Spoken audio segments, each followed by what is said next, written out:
É, quem está ecoando minha voz? Léo tem que desligar o microfone.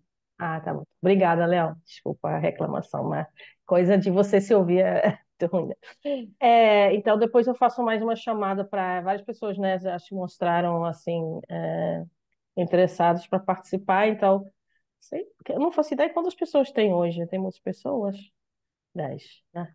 É porque, mas todo mundo pode participar, tá? Não precisa, né, assim, eu não sei como fazer. Não, é para a gente testar e para a gente aprender, né? Então, vejo aqui que tem umas pessoas que talvez ainda não tenham participado, né? Aí, hum, por favor, né, venham.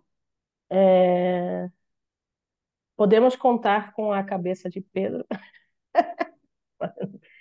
Os Brincadeira. carecas não venceram. Porque eu tenho um curso lá no evento. Ah, você falou, caraca, isso é muito ruim, né? Na verdade, tem mais pessoas que vão fazer o workshop, formal workshop. Não sei, não sei. Eu não sei porque eu tô indo, porque eu não entendo nada, mas é porque eu acho legal esses formalismos estranhos. Aí eu vou, mas Estranhos. Que categorização é essa? Não, eu até queria fazer também um workshop. Se eu tivesse como fazer outro dia, eu também faria. É, hum, agora eu estou em Mas dúvida se eu tinha falado assim, vamos. Não, eu não falei, vamos marcar, né? Vamos fazer. Não, tá. Desculpa, gente, pensando alto. É, não, mas eu acho que é mesmo assim bom manter. Eu também queria ir para o workshop, mas infelizmente não, né? Tem que ser porque a gente depende, né, de outros estudos que precisam rodar para a gente testar o equipamento. Vai ser na É, Marei, segunda às só 2, uma então, Marei? pergunta. Que horas você vai começar esse negócio da segunda, tá? 2 horas. É porque eu tenho aula até às 3h30. Assim, tem problema se chegar atrasado? Ou não... Não, não pode mais entrar às 3h30. Ah, tá bom. Não, Não, tô, tranquilo. tô brincando, Letícia. Ah, não sei, né? Vai que ele pode mesmo. Não, claro, pode vir, pode vir. Está muito Tranquilo. bem-vindo. É, desculpa, gente, fazendo ironia quando a pessoa tá uma sinceridade fazendo a pergunta, eu fazendo a bichinha brincadeira ficou até boba. mal. Ela, ai, tá tudo bem. Desculpa, Ana, desculpa. Aniela, você queria fazer uma pergunta? A Aniela tá EC hoje, porque a Aniela não É. tá aqui hoje, né? Mas então é das 2 até mais ou menos que horas? Que eu pensei de jogar um recadinho lá no grupo, pro pessoal que não tá aqui na reunião hoje. É, sei lá, de 2 até 6, coisa assim, nada além disso. Até 6, Diana tá assustada. Sei lá, até 5, mas é um 5 brasileiro, sabe? Aquele 5, mais ou menos assim. É, Tá ficando tá, brasileira já, Maré. não, já sou, né? O tempo que eu tô aqui. Deixa eu pensar se tem outra coisinha para falar. Ainda estamos esperando o Newton. Sim. Tá. E alguém vai fazer resenha? A Diane, talvez É, já podíamos começar que já, adianta, né? Que você não talvez, veio. resenha, né? Eu tô falando, eu tô com a dúvida, assim, pensando que tem alguma coisa para falar, mas ah, a cabeça tá tão, tá muito, como chama? Perrenga? Não. Qual que é a palavra mesmo quando a cabeça tá Perrengue. Perrengue, capenga. perrengue? Eu tava Não, bem assim, capenga, capenga, capenga, xoxa, capenga, não tem aqui. capenga. Essa foi a palavra que eu quis falar. Tá tão capenga, eu não sei. Tá, é isso. Agora eu já sei o que estava, porque eu queria perguntar para Pedro se ele já tinha feito o DN 170, mas na verdade é irrelevante, porque Eu ele não vai fazer, não. fiz. É, de repente eu tento. Tem um menino careca na minha turma também de noite. É, Vou perguntar ele para ver.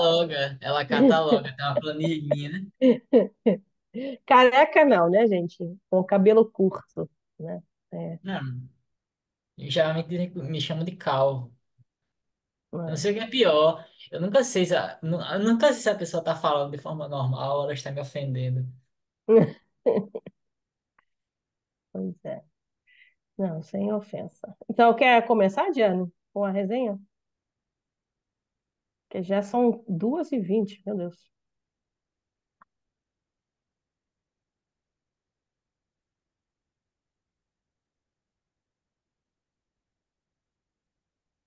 Eu vou ver se eu consigo. Eu vou ter que compartilhar a tela inteira para vocês verem, né, a apresentação.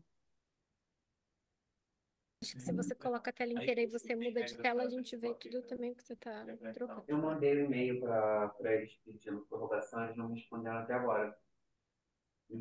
Hum. Sabe? É, Ah, estão vendo Sim. a apresentação? Beleza. Então, vai ser uma resenha bem rápida, porque a apresentação também da 2 semanas atrás foi bem concisa, mas tem muita informação legal da gente aprender.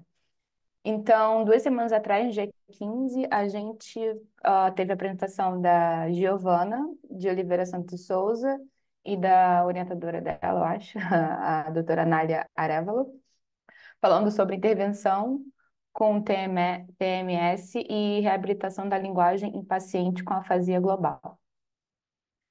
Então, o TMS, né, que é estimulação magnética transcraniana, normalmente tem protocolos robustos para casos de depressão e ansiedade resistentes à medicação. Mas em caso de acidente vascular cerebral e linguagem, né, de danos à linguagem, os protocolos ainda estão em fase inicial. Então, por isso, elas vieram mostrar para a gente um caso que deu certo, né, que elas adaptaram e conseguiram obter bons resultados. Então, foi nos mostrado o caso da paciente CRCV, que tinha afasia crônica e 69 anos.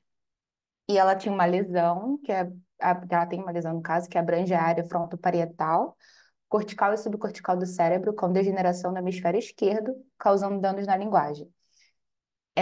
E nesse caso, porque ela tinha essa lesão do lado esquerdo, eles fizeram a estimulação contralateral, ou seja, do lado direito, no par triangulares, que está aqui, que é uma área associada à comunicação não verbal e expressões faciais. Então, como eu falei, né, como elas falaram, não existe um protocolo para esse tipo de problema que a pessoa pode apresentar. Então, elas se basearam no protocolo de 10 dias da North Star CA, e aí esse protocolo segue o seguinte, né, que o tratamento por estimulação seria estimulação repetitiva a 1 Hz, 900 pulsos em 15 minutos. E aí, ao longo do tratamento, elas foram percebendo a possibilidade de estender a estimulação por mais 5 dias, totalizando 15 dias. Mas esses 15 dias, embora elas falassem que foi consecutivo, e se realmente foi consecutivo, não foi aos fins de semana. Então, foram 5 dias de uma semana, mais 5 dias de uma semana, mais 5 dias de outra. E durante todo esse tratamento, também foi realizada uma manutenção de terapia com fono por 45 minutos, que é a terapia normal que essa paciente já fazia com fono. Aí era todo Então, dia? Você não não, eu lembra? lembro delas falarem que não era todo dia, Ah, tá. mas eu não lembro a frequência. É, E aí, foi mais ou menos isso daqui que elas mostraram pra gente, né? Esse aqui eu peguei do slide delas. No dia zero, ou seja, antes do primeiro dia de tratamento, elas fizeram um pré-período de estimulação. Normalmente, elas fariam todas essas tarefas com a pessoa. E aí, depois do dia 1 ao dia 15, é realizada a estimulação, como foi apresentado agora. E aí, depois do dia 15, é feito novamente os mesmos testes, as mesmas tarefas que foram feitas no início. Só que essa paciente, elas não conseguiram fazer todas essas tarefas com essa paciente. Então, essas aqui foram as que estão em preto, foram as que foram realizadas, né, nessa paciente. E foi o que conseguiram, porque a paciente ela ficava muito nervosa antes de fazer, ou simplesmente as pessoas da equipe perceberam que ela não ia conseguir dar conta de fazer aquilo. Então, elas foram no que seria no ritmo da paciente. Então, Feito tudo isso, né, depois dos 15 dias, os resultados foram os seguintes, né? Nessas tarefas aqui, antes, nessa parte aqui de pré-período de estimulação, em compreensão de imagens, a paciente tinha feito 0 acertos, e depois do tratamento, depois de 15 dias, ela fez 2 acertos de 3. Pelo que eu entendi, eram tudo em 3 ensaios. A escrita também, antes do tratamento, ela acertou uma, e depois do tratamento, ela acertou 2. Leitura de palavras, nada antes, e depois do tratamento, 3. Então, ela conseguiu gabaritar a leitura de palavras. A leitura de pseudopalavras não foi realizada no período pré-estimulação, mas foi realizada depois e ela teve um acerto. Repetição de palavras. Antes da estimulação, ela não teve nenhum acerto, e depois ela teve o que a Giovana falou como 2,5, né? 2 e um pouquinho, 2 e um quase acerto, e eu botei aqui 2,5. E repetição de pseudopalavras também, pré-TMS ela não tinha conseguido acertar nada, e depois 1,5. Elas falam qual que era o total, por exemplo, porque assim, na minha cabeça, olhando desse jeito, foi uma melhora muito significativa, olhando desse jeito, porque assim, de leitura de palavras antes da estimulação, a paciente errou todas, né? E depois da estimulação acertou 3, isso já é em 15 dias, né? Mas é que assim, isso é uma resenha, eu sei. É que eu não pude participar da outra reunião da apresentação delas. Aí só veio na minha mente assim, quantas palavras foram apresentadas? Será que. Então, eu acho que foram 3 também. Ah, tá. Então, no caso, acertaram todas, né? Se foi Sim, 3, né? sim, exatamente. Porque ela falou que normalmente era de 3 em 3, mas eu não sei se isso foi para tudo ou se era só para algumas. Não ficou muito claro isso, mas eu acredito que seja 3 para tudo mesmo. Porque realmente, já que você não estava, ela mostrou uns vídeos e a paciente, por mais que ela tivesse acertado, ela tinha um pouco de dificuldade também para conseguir esse acerto. Então, acredito que 3 tenha sido a quantidade geral mesmo. Eu lembro de Hum. perguntarem isso, e ela falou 3. Uhum, exato. Foi. Mas geralmente não tem assim uma quantidade tão fixa, porque você vai muito pelo ritmo do paciente, né? Então, Isso. se Inclusive, ela mostrava lá as palavras, ela escolhia, né, de acordo com o que ela achava que a moça ia fazer. Então, ela passava várias palavras, mas só falava uma. Então, tem uma lista muito grande de palavras que ela foi escolhendo na hora. Então, conclusão, o e tratamento foi com escolher tigre, que me chamou muita tigre. atenção. Então, o tratamento com a estimulação magnética transcraniana repetitiva foi exitoso em melhorar o desempenho da paciente nas tarefas relacionadas à memória e compreensão de linguagem. E mesmo que não haja consenso na literatura sobre protocolos de tratamento para pessoas com afasia, o caso da paciente em questão mostrou ser possível a adaptação de protocolos existentes de acordo com cada paciente. Há espaço para muita pesquisa ainda. E essa foi a resenha. Foi ótimo, Diane. Foi muito legal. Certo. Tem também hoje um novo participante, é o Rômulo, que está aqui, e ele é o monitor da disciplina da graduação que eu dou de Fundamentos Linguísticos. Então, convidei ele está aqui. Acho muito legal. Olá, Então, gente, boa tarde. boa tarde, Rômulo. Bem-vindo, Romulo.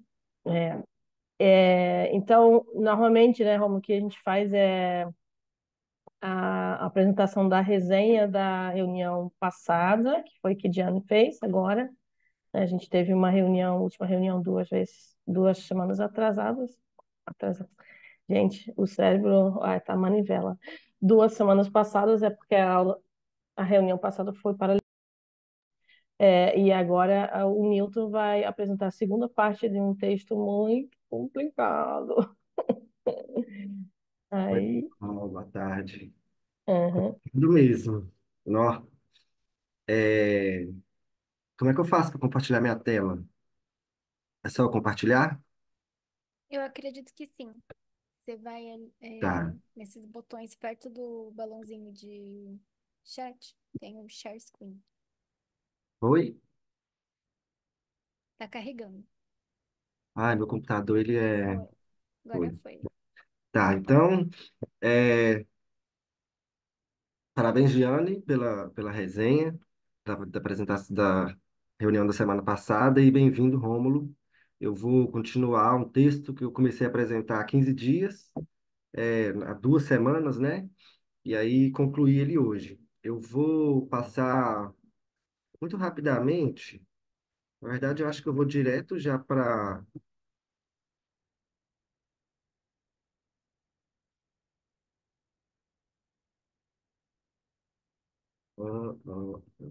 Aqui. Começar daqui, que aí depois a gente vai para cada uma dessas letras, né? Então, eu finalizei com essa imagem, né? E aí aqui traz mais ou menos uma descrição do que é cada um dos elementos de Rose, que é a proposta do Elliott Murphy para uma explicação sintática, né? Uma teoria sintática, não sei, que é neurocomputacionalmente embasada.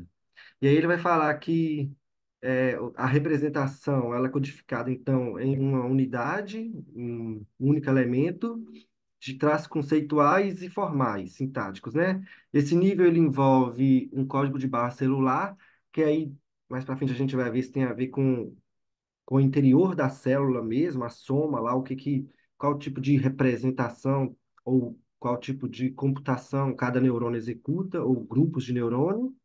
E também tem a ver com. E ele que então, essas células, esses códigos de barra celular que vão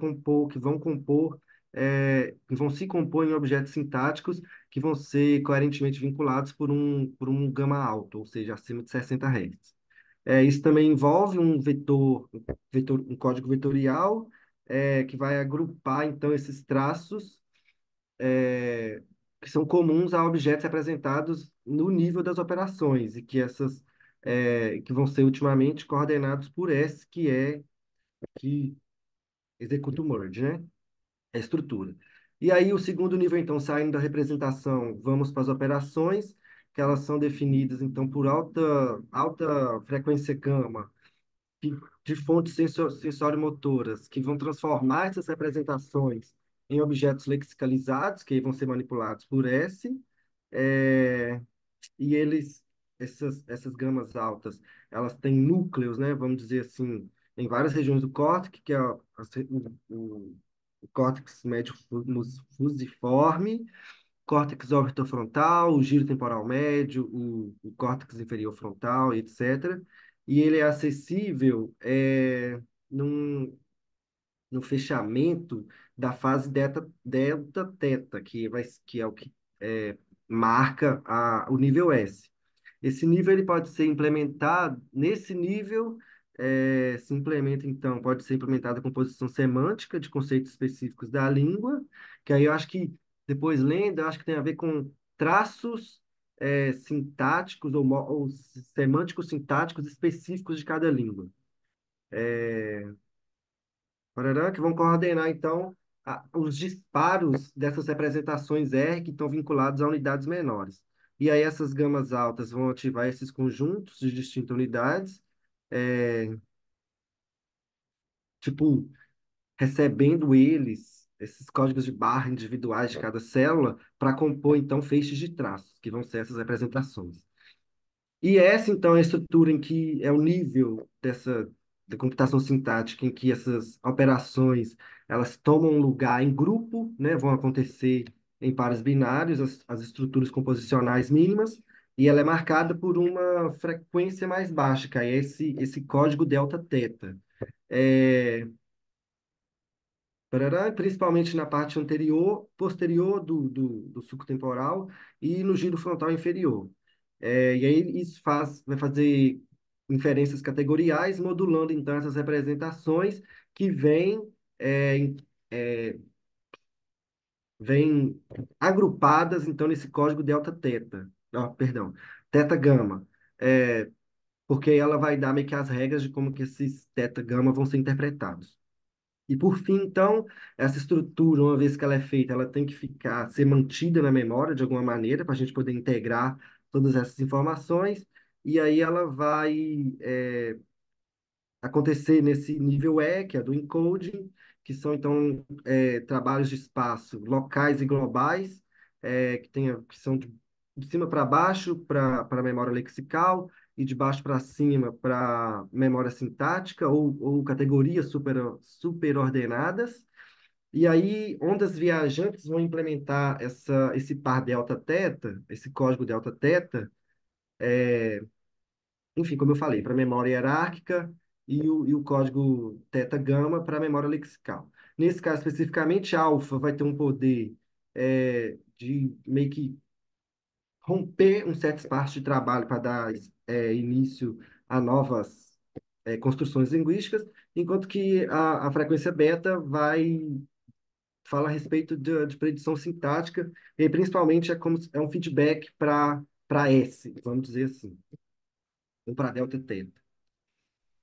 E aí esse desenho aí a gente viu que era um desenho esquemático, que aí é uma coisa legal isso, porque ele mostra que a representação ela está no nível do neurônio ou em níveis de grupos de neurônios pequenos que vão ser operacionalizadas dentro dessa fase amplitude aí na verdade, gama, né? E depois a estrutura, que é onde esses elementos, essas representações que foram transformadas pela operação, vão entrar em um sistema composicional, estrutural, que aí também, e aí vai ser modulado por essas ondas delta, teta, delta, e por fim a codificação, que aí são esses diferentes passos de trabalho que são representados por esses códigos diferentes, cada um lidando com um tipo de memória diferente, né? Basicamente foi aí que a gente parou. Aí, então, vamos começar pelas letras especificamente. O que é o que ele vai dizer sobre representação? Que pesquisas recentes têm apontado a existência Ô, de neurônios. Newton, Oi, oi, posso te interromper rapidinho?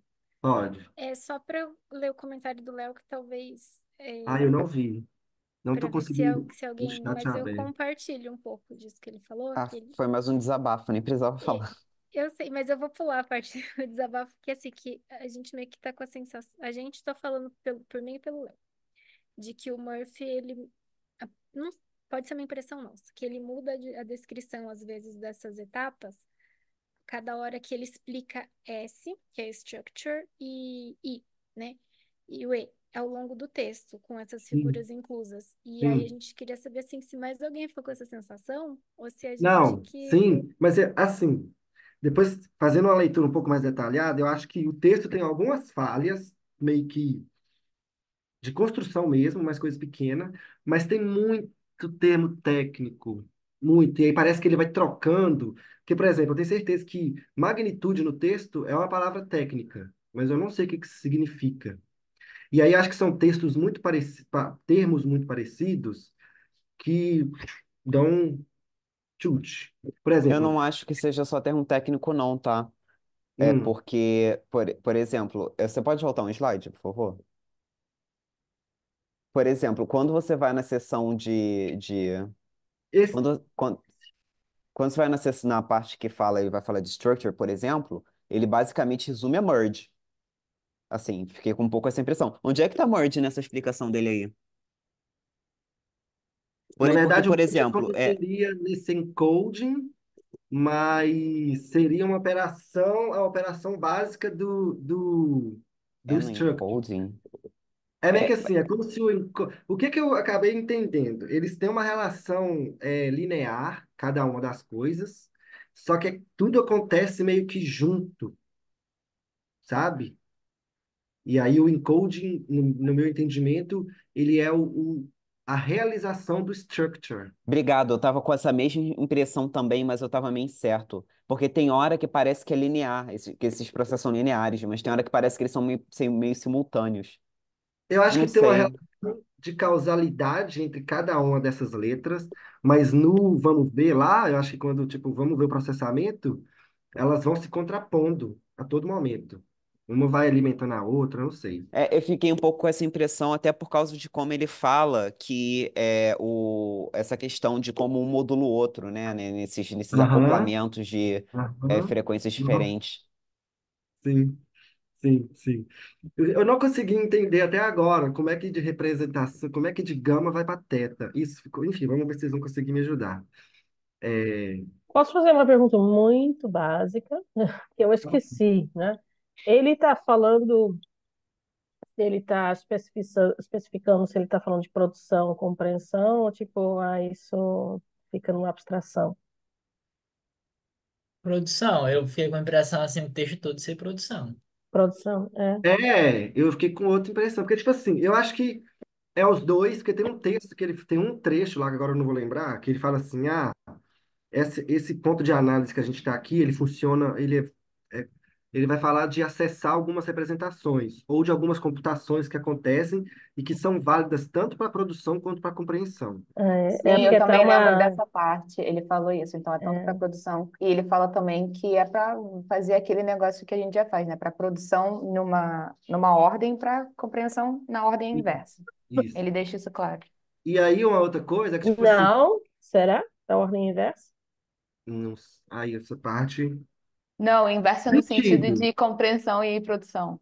Faz talvez caminhos diferentes, mas eu não sei. Não, Vamos olhar. porque geralmente, então, porque isso seria bem diferente, porque normalmente o que teorias formais dizem é que você faz a compreensão pela análise, a análise by synthesis, ou seja, como é que eu faço, como é que eu compreendo? Montando, que é um pouco contraintuitivo, né? Porque, tipo assim, Uhum. peraí, eu estou compreendendo, por que que eu tenho que montar? Porque para numa visão formalista, você tem que montar para compreender, né? Ou seja, eu não sei. Então, isso é justamente uma coisa que eu não me lembro se ele tem uma abordagem diferente disso ou se ele também está interpretando assim. Eu esqueci.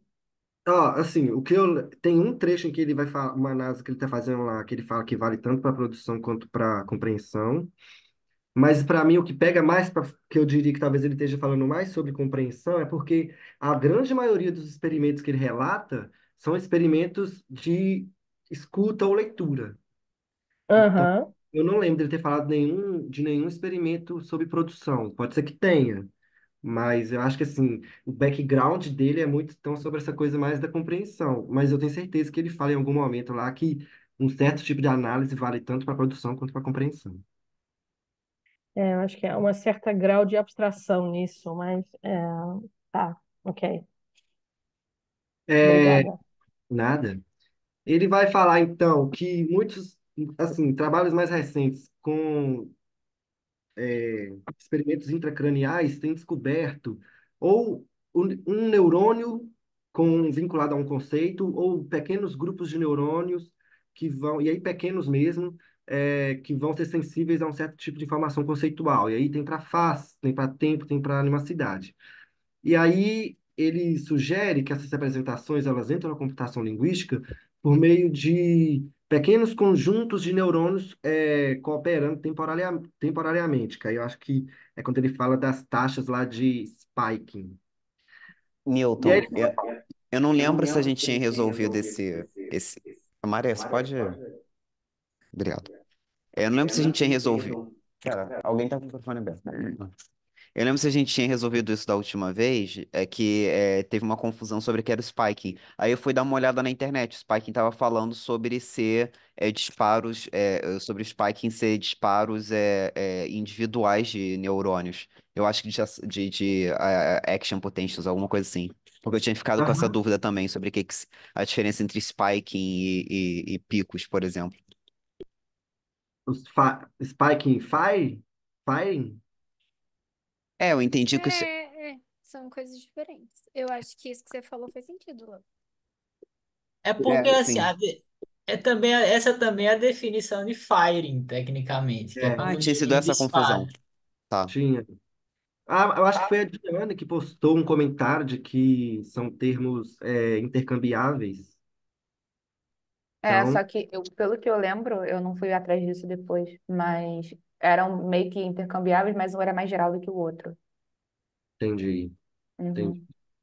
Mas aí, para ele, então, parece que tem uma cooperação de neurônios entre um grupo de neurônios temporariamente que juntos vão manter ou ativar ou criar, né, pensando em O já, juntando vários tipos de representação, algum tipo de informação que é linguisticamente relevante. E aí eu coloquei esse excerto dele aí, que ele vai falar que traços lexicais dos itens, meu Deus, desculpa. Traços semânticos dos itens lexicais, provavelmente eles se combinam em códigos esparsos, com a flexibilidade e riqueza combinatorial dos códigos, desse conjunto. Porque aí eu fiquei com dúvida. Assemblies. Eu vi como conjunto e montagem. Então, assim, se ficar alguma. É um arranjo de neurônios. Isso, então Tipo, nesses quando códigos vários de neurônios ação. estão meio que coordenados, sabe? E enfim, pelo FLP. Com itens semanticamente relacionados, exibindo uma sobreposição, nessas respostas de unidades únicas, através do lobo, do córtex temporal posterior e medial. O córtex temporal, a parte lateral, na região posterior e medial. Dependendo na aproximação de categorias canônicas que as regiões parecem ser sensíveis. E aí o lobo médio, ai, perdão, o lobo temporal médio, o córtex do lobo temporal médio, ele pode servir então para representar traços específicos da língua, tais como palavras abstratas, eu não entendi quando ele falou isso, e pode estar envolvidos na lexicalização de conceitos não linguísticos. Aí eu entendi, lendo isso, que então que essa região medial do lobo temporal, ela meio que é, une diferentes traços sintáticos para formar nó, um nó funcional, Sintáticos por ou exemplo. semânticos? Eu acho que nessa parte especificamente ele está falando de sintáticos. Mas aí Mas é por... porque. Tá. Oi. Ah, Não, porque é aqui tá porque. semantic features.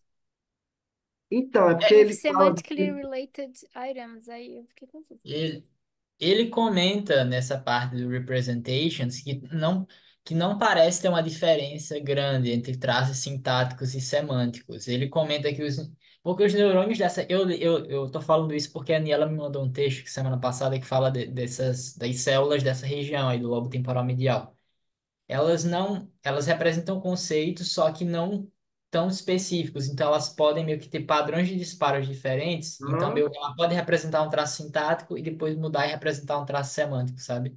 isso. Ele comenta um pouco sobre isso. Eu Eu acho acho que isso. seriam, tipo, traços semânticos que são mais relevantes dentro da estrutura linguística, mas não conceitos específicos, sabe? Eu fiquei com essa impressão. Tá, mas de qualquer forma seria meio que o lugar aonde uma unidade lexical surge ou é formada. Aí, nesse sentido, seria montado mesmo, como a Maré estava falando antes. É, Eu acho que tem uma coisa que também é relevante para essa parte da discussão. Eu estava vendo hum, no livro dele, né, que o Pedro até postou você lá, viu? eu baixei. Aham. E no livro do Murphy, ele fala que esse acoplamento do delta, da teta gama, né, que Aham, aqui antes, no início da sua apresentação, Newton, você colocou lá que era um acoplamento relacionado à memória lexical. Na é, verdade, sim, é isso, mas também ele infere isso, ele fala isso também, é. mas esse teta-gama também está relacionado à memória em geral, não é algo só linguístico. Uhum, Então, é a memória em geral. Então, é meio que. Então, faz sentido, né, essas coisas acontecerem também ao mesmo tempo, e também a gente está falando de conceitos abstratos que estão relacionados também à memória, né? uhum. Depois Porque eu fica mais difícil de codificar se não for com a memória, se a gente pensar nessa parte da semântica. se você Sim, parar para pensar, toda representação é a manifestação da memória, né? Não tem. Você pode ativar, você ativa é certas entre memórias, aspas, né? Assim, o povo briga. Não tem aquela briga do né? pessoal que não. Não tem. A Aniela já falou uma vez pra mim que tem o Stephen Uma, né? Sabe? Acho que o Léo que sabe, que defende que linguagem é memória e tal. E tem gente que diz que não é. Acho que é o Chomsky que fala que não é memória. Não tem a ver com Não, Memória memória. coletiva, eu gente. não sei linguagem, mas pelo menos as representações que o sistema linguístico manipula, Tá todo elas mundo têm. errado. Linguagem é cultura. Alô, que isso, brinca não. Também, também. Tá. E aí o Léo tinha falado que aí foi Não, os. é comunicação. Ai, gente, eu não vou entrar nessa discussão, vocês assumam aí. Eu acho que ela é uma. Aí a gente está brincando. Não, eu sei. como o Pedro tinha falado, que a ativação, então, de determinadas representações está vinculada ao tipo de demanda, tarefa que está sendo executada. Que ele vai falar lá de que tem alguns neurônios que, nessa região, porque aí essa região médio-temporal, ela seria meio que um lugar de conexão com o giro angular, que aí aonde aconteceriam essas representações, a atribuição dessas representações temáticas, não sei se representação é a melhor palavra, essas configurações temáticas e também com o lately, com a parte anterior do lobo temporal, onde aconteceriam essas combinações conceituais. E aí o lobo, essa parte medial do lobo temporal, meio que, vou falar mais para frente do gain filed, seria um lugar onde essas coisas poderiam meio que se acumulando, e aí, dependendo do tipo de representação, alguns neurônios vão ser sensíveis ou não, e que um neurônio ou um conjunto de neurônios pode ser sensível a mais de um tipo de representação, enquanto que outros podem ser mais restritos mesmo, e aí não vão funcionar, papapá. E aí, com relação à representação especificamente, ele vai falar que aí é isso também, de Rose para do R para E, tem uma abertura também em termos quantitativos.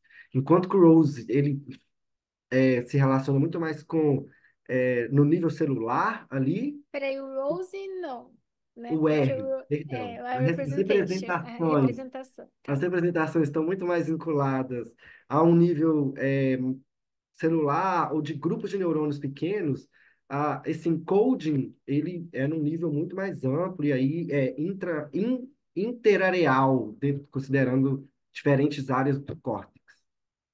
E aí, então, tem diferentes escalas de mapeamento, né? Uma da unidade mesmo, que é esse SUA, que é um neurônio. O MUA, que é... O M eu sei que é uma escala de medida, mas eu não sei a que isso se refere. Mas aí é um espaço um pouco maior que vai ter mais neurônios, de 50 a 300 o M. Essa é o envelope desse MUA. E o mais importante, que aí vamos ver como que isso vai se dar daqui a pouquinho, é esses local field potential, que então são, desculpa, números de neurônios bem maiores, aí pode ocupar até milímetros do córtex. E aí ele estabeleceu mais ou menos então, como que são essas representações, e ele fala, mas aí como a gente mapeia as representações para operações, que eu acho que é uma das partes mais interessantes do Rose, é esse momento, na minha opinião. E aí ele começa falando que o conceito de palavra é uma coisa complicada, eu acho que assim, para a maioria de nós já é uma coisa relativamente comum. E aí ele cita especificamente a morfologia distribuída, em que eles abrem mão da ideia de palavra, porque morfologia e sintaxe é a mesma coisa, e aí fala rapidamente lá de que línguas polissintéticas, por exemplo, são mini sentenças ou até grandes sentenças dentro do que eles consideram uma palavra só, então ele abandona essa noção de palavra como uma unidade mínima. E aí ele vai falar que as unidades mínimas, então, são esses traços conceituais morfossintáticos que se juntam para criar unidades linguísticas. Ele faz uma Ele, distinção. ele, ele fala coisa demais, né? Não é Muito, possível tanta informação num artigo. muito. Acho que é uma pena, porque é uma coisa tão rica, mas ele simplesmente, ele Ele parece faz que assim, ó. ele quis tudo, colocar tudo que ele já pensou num artigo só, né? É uma É, pena. é, É muita coisa. muita. Mas para o final eu já não estava entendendo mais nada, mas enfim. Tá, então ele vai falar que distintos traços semânticos e sintáticos são codificados, então, no nível celular, que é essa coisa da representação. E aí, quando sai do nível celular para ir para um nível um pouco mais amplo, ou que vai ocupar um espaço neuronal maior, é nessa relação spike local field potential, que tem um coupling entre eles, como um mecanismo que seleciona esses traços. Eu vou ler esse trechinho, mas depois eu vou fazer um comentário, porque eu fiquei com uma dúvida nessa relação de quem que faz o coupling com quem nesse padrão aí, nesse código, né? Aí ele fala que esses LFPs, eles refletem uma atividade sináptica comum, refletem a atividade sináptica comum de uma população de neurônios vizinhos, enquanto que esses spikes são sinais de conteúdo de alta frequência de um tempo bem curto, que vão refletir, então, atividades celulares individuais. Ele vai falar, e ele segue falando que a sincronização neuronal, ela pode ser evidenciada por relacionar temporariamente a atividade desses spikes com as oscilações de pano de fundo desses LFPs. O que eu fiquei com a impressão, e aí eu não sei se você concordar ou não, é que esses LFPs são o que ele chama mais tarde no texto de high gamma. Ah, não sei, eu fiquei com a sensação de que isso seria, tipo, o tapetinho cortical que a Maria fala, que aí capta, por exemplo, um cubinho, um cubículo que com milhares de neurônios, entendeu?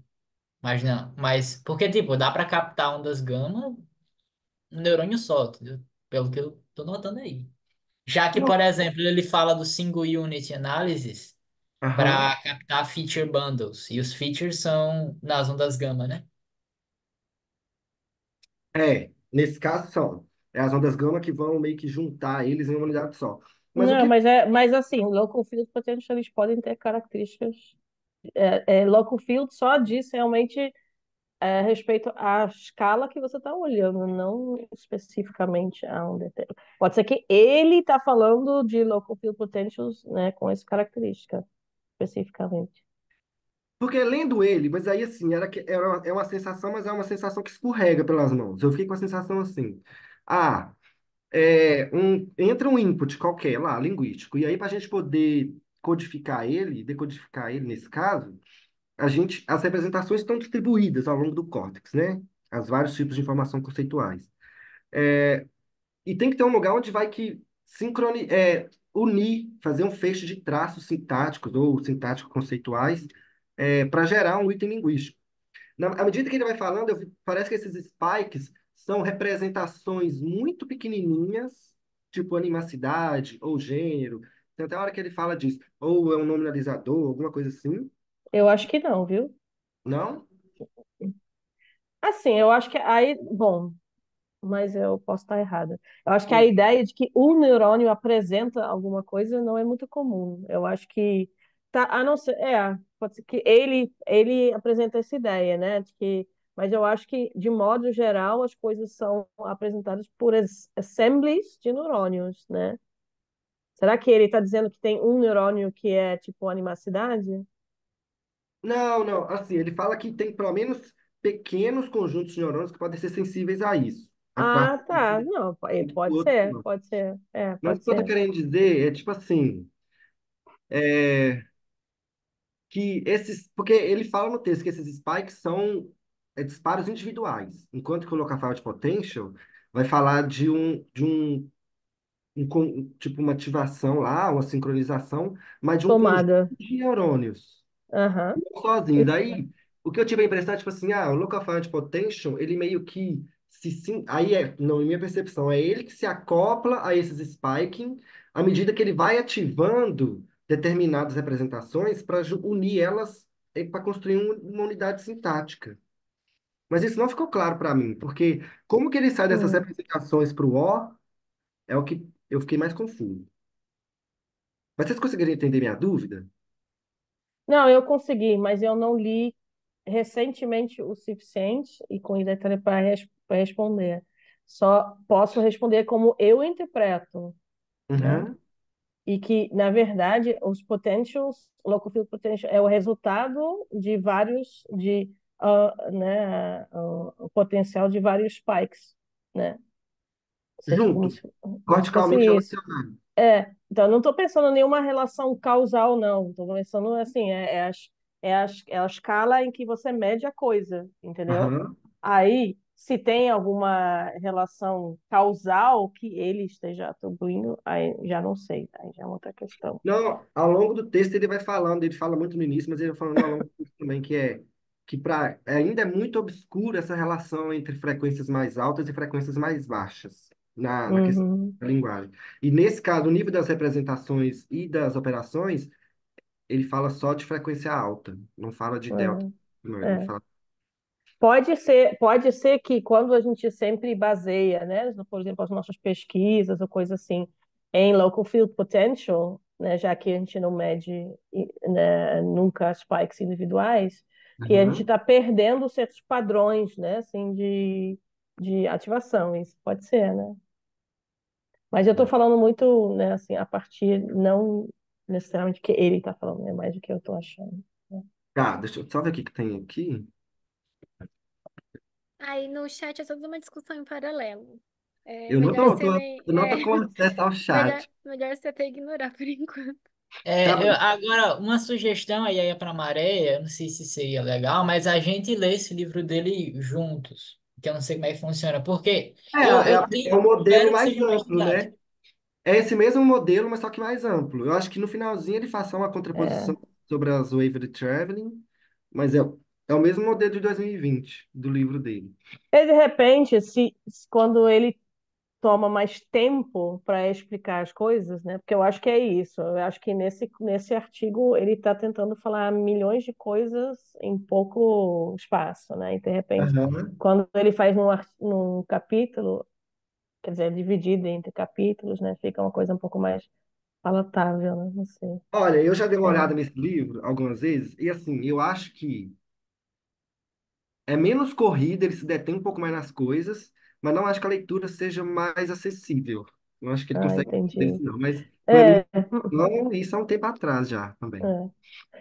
Não, porque eu acho que assim, as coisas que ele fala não é que tá tão difícil de compreensão, é que só que para o espaço, né, que a gente está, né, tipo, a gente está discutindo um artigo, aí tem coisa demais para que ele levanta para a gente discutir, né, assim. Então, não sei, a gente vai ler esse livro, Pedro? Eu acho que tem também o fato de realmente, como o Newton já tinha falado antes, tem muito termo técnico, sim. Muita coisa Nossa, Ah, que, se a gente não aham. pesquisar por fora, a gente não consegue a entender. gente não tá por dentro. A Não, gente tá aprendendo de trás para frente, Maria. Acho que você comentou é. isso. A gente tá aprendendo de Então, trás para frente. e também não é só termo técnico, né? Porque também é a interpretação dele, né? E o que ele está atribuindo de possibilidade de interpretação àquilo, Sim. né? Dá para É, contar a quantidade de may que tem nesse artigo. Ah, isso may be responsible, may. Tanana. Ah, pois é. Então, é interessante a gente ler esse livro? Neste momento, é, não sei. né? Para mim é, mas eu não sei se para todo mundo, né? Não, mas a gente poderia combinar, tipo, para início do Capítulo. semestre que vem, quando as coisas, né? Porque geralmente assim, final do semestre que a coisa fica. Mas talvez, né, o início do semestre que vem, quando a gente poderia fazer um grupo de estudo, né, para quem quiser quebrar a cabeça, ler. Tá.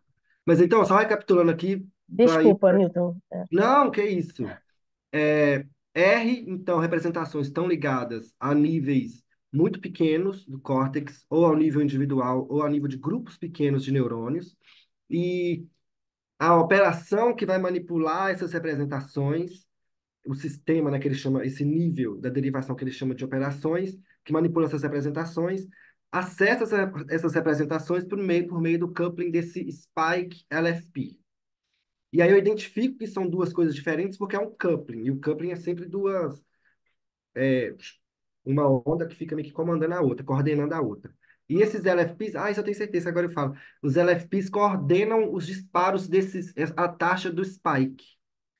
Mas como esses LFP e a taxa de spike se complementam, se acoplam, para mim isso não ficou claro. Quem acopla quem, como eles se relacionam. Mas é a partir do acoplamento dos spikes com o local field potential que essas representações ficam acessíveis para a operação. Poder manipular ela, uni-las e tal.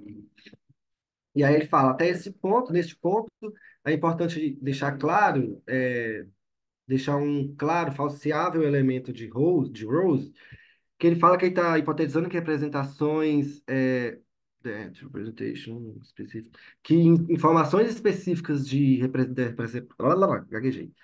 Pedacinhos de informação específicos de representações vão ser detectados no futuro com pesquisas que vão alcançar uma única célula, né, uma única unidade, mas que esse tipo de pesquisa eletrofisiológica não vai detectar supralexicais, informação supralexical, informação estrutural. Ele prediz, então, pelo modelo dele, que o coupling de SPAC-LFP de domínio específico e paralexicalidade. Então, é o que parece que é o gerador dessas unidades sintáticas, tá? E que para os níveis mais altos, a composição semântica de diferentes elementos lexicais dentro de uma estrutura, a composição sintática mesmo, não vai ser sensível a esse nível Spike LFP, tá? E aí ele fala assim, ah, mas aí como que cai é quando começamos a falar lá do que eu vejo o lobo temporal médio, que uma outra maneira de se fazer isso, ou melhor, de ativar representações, e aí eu fiquei com a sensação de que esses LFP pode ser um mecanismo de ganho de campo, é que esses ganhos, esses mecanismos de gain filed, de ter errado, eles podem unir informações de diferentes áreas corticais, ou linkar, e ele pode ser um dos modos pelo qual traços lexicais podem ser agrupados para gerar um item manipulável pela sintaxe. E aí ele vai falar que o sulco temporal superior, posterior e o giro temporal médio posterior são candidatos para acomodar esse mecanismo, em razão da conectividade com regiões que processam informação conceitual e informação temática. E aí ele vai falar que um mecanismo pelo qual esse gain filed acontece é pela inibição de GABAérgicos, flutuações guiadas sinapticamente no potencial da membrana e mudanças na condutividade, eu não sei se é isso, celular, que aí seriam uma implementação mesmo de como que esse gain file ocorreria. Ele salienta que a identificação de processamento de informação por meio da atividade neuronal não é direta, não é tão direta, e aí eu achei essa citação muito boa, porque esse Trachtenberg, eu não sei falar, ele que meio que resume a literatura relevante. Ele fala: a memória persiste apesar das sinapses terem sido destruídas. E as sinapses elas estão virando, acho que era isso, a uma taxa muito alta, mesmo quando nada tá acontecendo. Perseguindo essa intuição, esse Ryan e colegas de 2015 sugere então que sinapses devem ser entendidas como providenciando pontos de acesso para informação já contidas dentro das células. E aí, nesse sentido, ele vai. Parece que memória existe dentro do neurônio, e aí, quando você precisa ativar essa memória, é que você vai usar sinapses. E aí, isso valeria também para a linguagem, por exemplo. Então, as representações e a interação entre representações e operações parece codificar a informação no nível do nível celular ao nível de população neuronal, com diferentes mecanismos de geração de uma unidade linguística, estando vinculada a diferentes escalas neuronais. Então, em diferentes escalas, nesse caso da representação e da operação, vai ser por meio do gain filed e do spike entre LFP e a taxa lá de spike. Tudo bem aqui? Até agora? A cara da Juliana, não. Mas tá bom. E aí, então, vamos para as operações. Ele assume que altas gamas é o que vão indexar a atividade. Na verdade, que alta gama é atividade alta de gama alta, de frequência gama alta. Para muitos autores, e para ele também, indexa a atividade cortical local. Então, altas taxas de gama, tem um cara até que fala isso em alguma parte do texto, ele citando um cara, é, refletem cognição. É uma maneira de medir cognição. Essas altas gamas pode refletir cognição. E aí ele vai assumindo, adotando as funções desse livro dele. E aí isso aqui ficou uma coisa que eu não entendi a diferença entre narrow band e broad band, e high gamma e low gamma, mas vamos ver. Ele propõe, então, nesse texto de 2020, que uma gama de banda mais estreita e de banda mais ampla vão parcelar essas representações de complexidades distintas durante o acoplamento com frequências mais baixas, como alfa e teta. De maneira que a gama de banda mais ampla, ela vai transformar traços linguísticos complexos, enquanto que a gama de banda mais estreita vai extrair essas representações mais elementares. A impressão que eu fiquei é que assim, ó, então essa gama alta de banda mais estreita pincela as representações, enquanto que a gama alta de banda mais ampla junta, agrega essas representações em uma unidade. Não sei. E aí, gravações intracraniais sugere que contraste com gama mais rápida e gama mais baixa não parece ser desencadeada por uma maneira de item específico, especificamente, e que gamas mais lentas, o poder de gama mais lenta, que aí é a amplitude, então a amplitude de gamas mais lentas provavelmente não carrega informação, mas ao invés é responsável por organizar outros sinais. Então ele divide essas gamas em diferentes níveis ou diferentes tipos e aí, diferentes tipos de gama vão ser responsáveis por diferentes tipos de atividade. Então, uma parece que está mais vinculada a capturar essas representações, e a outra meio que para organizar essas representações de uma maneira que seja coerente para as ondas de frequência mais baixa, que vão coordenar posteriormente, ou não necessariamente posteriormente, essas ondas gama. E aí ele vai fazer. E aí é onde que pode ser um bom exemplo, nesse terceiro ponto, se a gente considerar que está começando na direita, essa gama mais alta, a gama mais alta e a gama mais baixa iriam ativar e organizar essas representações. Essa teta, a frequência teta, iria lexicalizar elas mesmo, tornar elas itens linguísticos, enquanto que a onda teta iria. E aí tudo são complexos, tá? Porque aí pode ser assim, pode ser teta gama e depois delta teta. São códigos. E por fim, a frequência teta, dentro desse espectro aí, seria responsável por combinar essas representações sintáticas que são expressas aí no código delta gama. Oi? Não sei. Tá, e aí ele passa para o structure, que ele vai falar que merge é uma operação binária que atua um espaço de trabalho manipulando unidades sintáticas de forma estruturada, e ele conecta duas unidades sintáticas criando uma relação estrutural entre esses dois itens. O label, então, vai acontecer quando havendo uma disputa, vamos dizer assim, um desses objetos sintáticos ganha e ele vai meio que ser a cabeça, o rótulo, desse par. E aí a escolha de qual desses itens que vai ser a cabeça ali do rótulo vai ser em relação à proeminência estrutural e facilidade na sondagem. Ele colocou easily search. Eu não sei se, enfim, facilidade na sondagem está adequado ou não, mas fica aí. E aí ele dá um exemplo desse merge, que aí seria esse W é workspace, PK são unidades sintáticas, e aí ele vai agrupando, merge, conjunto um, conjunto outro, conjunto outro. E aí, só para relembrar o que eu tinha falado na última apresentação, o Adger, é o Adger? Não O lembro, acho que David, é. Acho que acho que tanto faz. É o não, linguista. porque ele fala do Chomsky primeiro, que eu acho que um Chomsky 2019, 2018, alguma coisa assim, propõe que o merge, na verdade, representa um espaço de trabalho. E aí, eu acho que é o Adger. O Adger é o cara da mereologia, mas eu não tenho certeza que se ele é o cara do merge externo e do merge interno.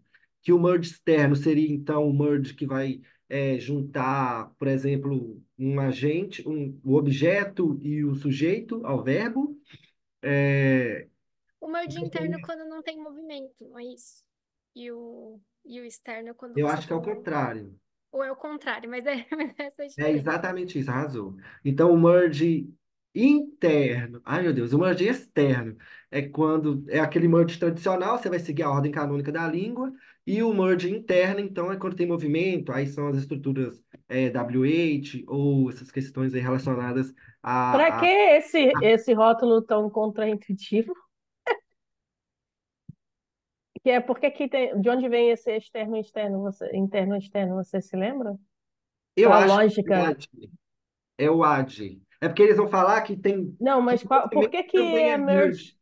merge interno e merge externo? Por que que é? Ah, Um Porque, tem tipo, movimento e o outro não? É isso? ele não explica. não, eu entendi, mas por que que um chama externo e outro está externo porque É, está É, projetando é, é estrutura, porque é uma né? informação interna ao sintagma, entendeu? Que se é, junta a ele novamente. Aí é um por- merge a partir de um elemento interno que se Ah, move. entendi. Porque o merge Uhum. Ótimo. interno é quando os sintagmas eles estão, tipo, vai um do ladinho do outro. Não tem movimento, não tem deslocamento. Não tem movimento. O merge externo é o merge entre sintagmas mais distantes, tipo a anáfora. Mas agora você está falando o contrário, Eu porque acho eles que falaram que. É, então, mas assim, no dia que a gente foi. Porque essa anotação que eu fiz, tá tendo nesse livro aqui, ó. Foi no dia da reunião que a gente teve, do primeiro dia que o Newton estava apresentando, foi essa explicação que foi dada. Ah, Aham. entendi. Eu anotei do jeitinho que falou, então eu não sei agora se é invertido, então, merge Peraí, interno, eu na consigo verdade, acessar isso aqui rapidinho. mas, mas de toda forma, um seria quando tem movimento e outro quando não tem movimento, né? Sei lá. Gente, mas assim, eu não sei. Faz tempo que eu não leio nada de gerativa, mas eu fiquei achando que a última coisa de gerativa que eu li era de que workspace era uma coisa e era onde o Merge trabalhava, tipo uma salinha, sabe? Ó, vocês conseguem ver essa imagem? É esse livro aqui, ó, de dezembro do ano passado, esse livro. Dá pra ver? Aham. Aham. Eles, o Chomsky, os colegas trazem o esquema, tá vendo? Aí traz o workspace. Então, tá dando pra enxergar? Não, mas. Não? Eu Não, vou deixa eu ver. botar. Eu vou. Não, não Ah, dá para Ó, se a gente aumentei dá, peraí, você. tá. Aham. O workspace é o input do Merge. Tá. exatamente. É o que antigamente chamava sintaxe, na verdade. Objeto, não. Objeto É, sintático, então. Não, aqui esse léxico que eles chamam é como eles até escrevem ao longo do livro léxico entre aspas que seriam assim meio que traços, entendeu? Não seria o conceito de palavra mesmo que a gente usa de forma mais default. Seria um é conjunto de lista, é Ô, traços, Este- lista, ô, lista, é ô, isso. lista. Sobe um Aí, pouquinho a definição do Merge aí que ele faz, ó, 3 isso. Que eles querem definição informal. Ah, é tipo uma sacolinha. Aí o Merge pega os elementos dessa sacolinha e junta. Junta. isso. Então, assim, Ah, essa sacolinha que você está chamando é só é assim que eu o, entendo. é o input do merge, Uhum. É, A entendeu? sacolinha, então, seria tipo a numeração? isso, isso. A enumeração é quando você vai juntando e o merge, ele é a computação sintática, né? Na Exato, verdade. É. Eles exatamente. só deram novas roupas a Isso, isso. antigos conceitos. É, E aí, E Não aí achei. o output que a gente tem aí é a encoding, combinação, né? é o encoding. Isso. Se o É. merge se já acontece. Obrigado. Ia falar, Léo? Eu tô esperando a Maria mutar. Eu? É que eu tô escutando o eco. Ah, tá. Desculpa. Se o merge ele acontece no workspace e o workspace já é gerado no operation não, perdão, no encoding, então, hã? Mas isso faz sentido se for aquilo que vocês estavam falando mais cedo, Tudo que ao se mesmo todos tempo. esses passos eles acontecem meio que ao mesmo tempo, É, mas dá a né? impressão de que o encoding já está num outro nível. Hã? Então, é justamente, é assim, eu digo assim, no sentido de que o encoding você já tem estabelecimento de relação hierárquica. O encoding manipula o que as estruturas, o que esse structure produz. O encoding é memória de trabalho. Mas então, eu fiquei com a Aqui ele impressão de chama que de, não é uma memória estática, que é uma memória Não, que você tem operações nela, depois que eu são reli. várias mas memórias. memória de trabalho é isso, tecnicamente. Ela é meio que só um transporte de informações. É tanto que algumas pessoas dizem que ela nem é uma memória em si. Ela é Pois só é. meio que um sistema de. Então, mas eu fiquei com a impressão de que quando o que ele está falando ali do encoding tem outras manipulações dentro junto ali nessa etapa do encoding. Mas Quando tem. ele Ah, fala isso sim. dessa parte da memória, ele também fala que não é só memória, ele fala também é manutenção da memória. Manter, né, ativo ali. Sim, Então, tá manter sempre ativo, mas ao mexendo. mesmo tempo Não, não teve. manter ativo, manutenção no sentido de estar sempre retornando aquilo. Mas eu tinha entendido que o Uhum. estabelecimento das relações hierárquicas acontecia no encoding. O que me deixou mais confuso, porque eu estava entendendo até então encoding Não, simplesmente como uma memória de trabalho. mas Ó, é em vamos. Word, né, que isso acontece. Ó, é no S, é no structure. Como é que eu entendi? Deixa eu ver se eu te explico. Ó, tipo assim. Assim, eu tô falando baseado nisso que eu devorei esse livro e é de dezembro. Mas eu não li Olha, tá com super dedicação. atualizado. Ah, eu nem fala, porque quando eu achei que tinha terminado a parte da fundamentação teórica, saiu esse livro, aí vai. Não, mas Mas, aí, ó, como é que eu entendo, Léo, essa relação do structure com merge e com encoding? O structure, ele é onde gera o merge, essa composição básica. Só que no processamento corrente, a gente vai fazendo essas combinações a todo momento. Estou aqui, estou falando, e aí eu vou falar de novo. Então, a gente meio que tem que dispensar esse espaço de trabalho.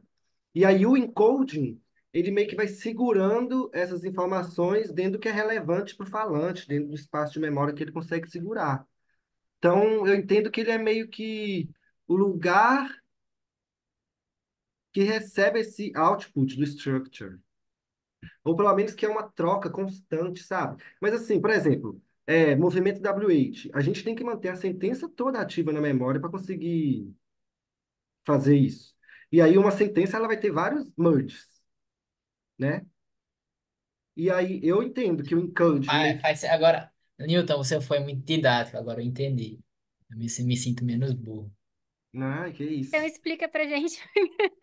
Não, Mas a ideia de que da memória do trabalho como uma espécie de empacotador, né, de estrutura sintática, né, ela já é meio antigo. Talvez faz um pouco analogia com isso, né? Ou seja, você mostra uma estrutura e memória e trabalho, ela guarda aquela estrutura como, né, estou pensando em triângulozinho só para ser mais assim visual. E ela guarda esse pacotinho, né? Então, na verdade, a memória e trabalho ela tem como se fosse assim um papel de diminuir, né, poder estocar ao diminuir a quantidade de informação detalhada, porque na verdade porque ela está meio que guardando o objeto como todo, né? Aí Sim. tem vários objetos como todos que ela está guardando. É isso? Essa é a ideia? Eu entendi assim também. É. Eu não tinha entendido só como assim. Ai, gente, desculpa, eu não tô conseguindo. Então, a ideia de que, né, então, isso é uma ideia antiga, né, assim, estou falando que é só para dizer, né, que, tipo, o que que a memória de trabalho faz? É a ideia de que não é só, tipo, segura a informação, mas ela segura a informação de um determinado modo, né, assim. é bem rápido. Eu entendo o encoding como um espaço incremental. Faz Aí sentido. Volta para a sua piorou, agora você explicação, piorou. Newton, porque você estava explicando uma coisa que eu estava seguindo. Você pode voltar, porque você meio que parou no meio, no que você estava falando antes. Não, não, não. Quando você estava explicando do encoding antes, aí o Pedro falou: Ah, agora entendi. É isso que eu quero, porque eu não Não, é entendi que eu acho ainda. que, tipo assim, ai, eu tô com medo de acabar falando alguma besteira, confundir vocês, mas peraí. Porque tá, pra mim também é uma coisa meio que. é, o structure vai lá e gera as estruturas simples, as combinatórias, os básicos, né? Basic combinatorics. Só que a gente vai produzir sentença e a gente tem que, em alguma medida, ir guardando pelo menos um pouco do que a gente já falou para conseguir com que a coisa flua. Tem que, em alguma medida, guardar essas coisas na memória. E esse lugar talvez seja do encoding. Eu não lembro, porque ele fala assim: o encoding são todos esses códigos, delta, teta, teta, gama e teta e delta, gama. Com delta principalmente e as wave traveling. Que essas wave traveling elas conseguem manter diferentes locais corticais, e aí principalmente aqui, que eu acho que ele fala mais dessa área específica, com padrões de ativação sincronizados. Então não fica aquela região toda, mas diferentes pontos ali estão sincronizados. Então, eu estou manipulando várias informações que por meio dessa frequência delta, que é mais global, que é de unir informações, não é essa a melhor palavra, mas também que congregar várias informações, seria esse coding, esse delta viajante aí, que vai codificar todos esses outros códigos ao mesmo tempo. E ele vai mantendo o que que é relevante ou não, ou vai dispensando. Assim que eu Para entendi. mim, é. Não, tá ótima a sua explicação. Porque, para mim, de repente, caiu a ficha que eles estão fazendo a reinterpretação de várias ideias Com que certeza. já existiam. Então, existe, por exemplo, toda uma literatura mais, né, de 20 anos atrás sobre o papel do Broca como empacotador, por exemplo. Então, tem um sentido muito semelhante nessa ideia de encoding. Agora, eu acho que o termo de encoding que ele escolheu, eu não sei se eu ainda não entendi perfeitamente, ou se ele escolheu realmente infeliz, porque encoding tem um significado muito específico dentro da neurociência cognitiva. Então, eu tô toda hora É, sim. relutando a uma associação que eu acho que não é a associação que ele quer, entendeu? Aham. Mas eu também acho que pode ser que eu não entendo Murphy ainda, né? Então, Vou eu acho que voltar um pouco no slide do Newton, que ele traz a definição mesmo de cada. de encoding, né? Ver assim, agora caiu a fichinha, né? É, É, Ó, não, então, ele que tem um sentido próprio dele de encoding, que não bate muito com o que eu, né, já sabia sobre outros sentidos de encoding, eu acho. Tudo em o que nome de que fazer você um já. acrônimo bonitinho. É, o que que você já sabia? Assim, que acho que é bom, né, Maria? Sobre encoding, para a gente aprender mais. A encoding tem muito a ver com modelos computacionais e interpretação de padrão, né, de ativação neuronal. Aí, tipo assim, eu sei compreender, mais ou menos, não sei ensinar. Mas eu achei interessante a gente uma vez ler também sobre esse tipo de encoding. Mas Mas ele, talvez daqui a 2 meses, quando a gente entende Quando Murphy acabar o primeiro. semestre. tá, e uma coisa só para finalizar, assim, fechar essa coisa desse encoding, não necessariamente, tá? É que não é uma via de mão dupla, porque o feedback acontece a todo momento também. Então, essa área de Broca aí, que a professora falou, ela acaba respondendo também a essa parte posterior do lobo temporal, ali, a parte medial e os giros, né? O sulco superior e o giro médio. Das partes posteriores do lobo temporal, elas vão se comunicando a todo momento, porque também tem uma frequência beta aí que fala muito sobre predição sintática. Então, esse encoding, ele é o espaço onde que permite que esse loop aconteça a todo momento. De, tem essa informação aqui, então você já sabe o que que você vai falar e papapá. Tranquilo? não, Tranquilo para um Não, tema não. desse. caraca. Não, mas tá bom. É bom que falar, eu tava muito inseguro assim, porque eu lendo, eu assim, eu não tô entendendo nada, não tô entendendo nada. Aí falando, eu acho que eu tô meio que, sei lá, solidificando um pouquinho. É, Aí ele fala, Essa, não, Ou tá rapidinho, todo. essa parte aí do encoding, quando você voltou lá no AI, eu reli, me lembrou também uma outra coisa que o Murphy fala, não texto? nesse texto, eu não acho que seja, mas Hum. ele deixa bem claro que, tipo, essas coisas se manifestam em um lugar do cérebro, mas eles estão acontecendo no cérebro inteiro a todo momento. E aí Exatamente. ele sempre quer deixar isso claro, porque eu vi uma palestra dele que ele estava reclamando que tudo que a gente sabe do cérebro e linguagem é muito cortical. Então, com esse tipo de método, fica uma coisa mais Palestra, subcortical, você né? sabe? Você lembra? A Oi? pa- Você Não, lembra? não Então, lembro, olha só, não lembro. sobre isso que Eu a posso Gianni procurar. falou, sobre isso que a Gianni falou, tem uma hora que ele fala é, sobre alguma resposta que não encontravam com relação a alguma operação, algum processamento de sintaxe. E aí ele aponta que é porque os estudos eram feitos com MEG e o MEG não é bom em pegar certos tipos de dados que, por exemplo, sinais de Bose, né, estavam pegando, que tinham conseguido achar no fMRI, mas não no MEG. Aí eu fico pensando, O Meg eu li em algum lugar que o Meg, a depender da direção do dipolo elétrico que é sim, gerado pelo neurônio, e o Meg não consegue pegar. Acho que é radial, mas eu não entendo de o, Meg. aí a minha Deixa questão pra é, adiante. Aí a minha questão é, como é que fica? Então, assim, por exemplo, a proposta dele também só é só faz sentido com base no que é detectável. Então, para mim, só propor um modelo não faz sentido. Não faz sentido a gente investigar as operações que a gente consegue achar. Eu acho que Não, ele comenta um peraí. pouco sobre Não, isso no não. filme. Eu fico com essa sensação. Não, mas O- peraí. Eu não sei se eu entendi o que que você falou, mas assim, só uns adendos. É, ele fala que o texto é muito voltado para pesquisa intracranial. Vale para tudo, mas ele vai focar mais em pesquisas intracranianas. Beleza, então uma metodologia diferente.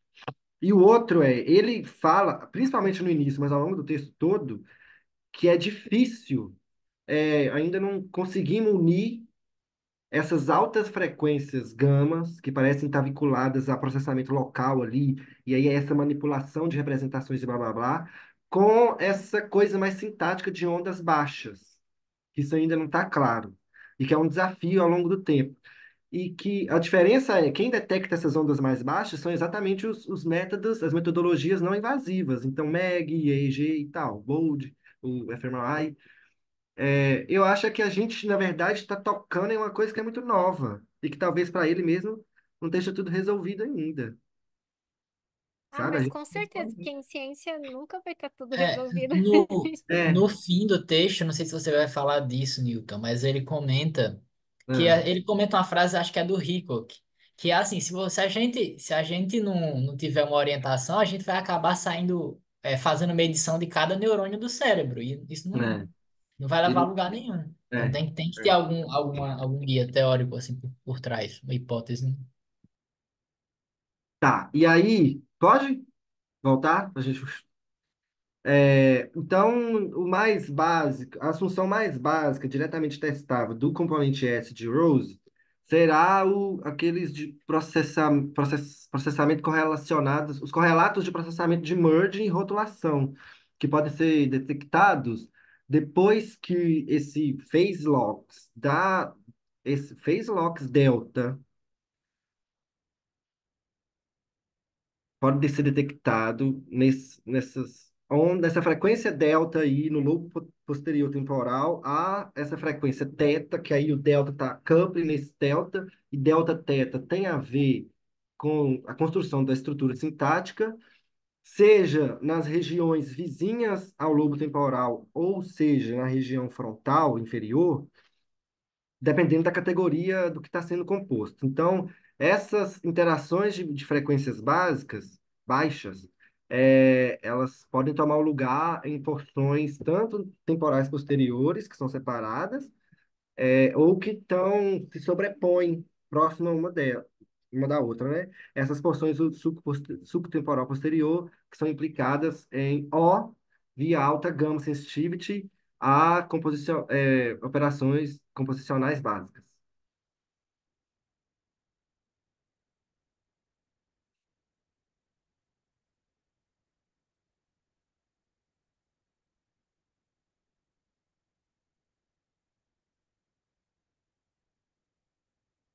Isso. O que que eu entendi disso?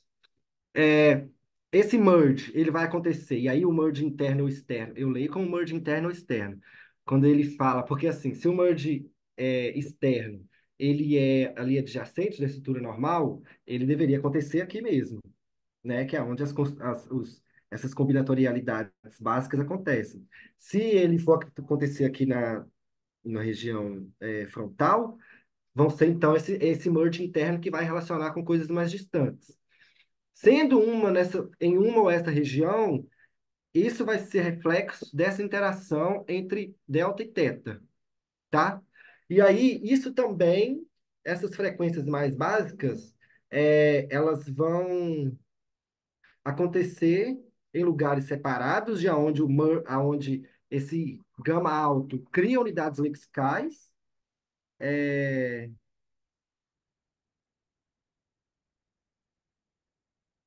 Tá, é só isso, que elas vão acontecer aqui ou aqui, dependendo do tipo de merge que você quer fazer, e que vão ser pode ser sobreposta ou local, aonde essas unidades lexicais ou unidades sintáticas são criadas via essa sensitividade de gama alta aí.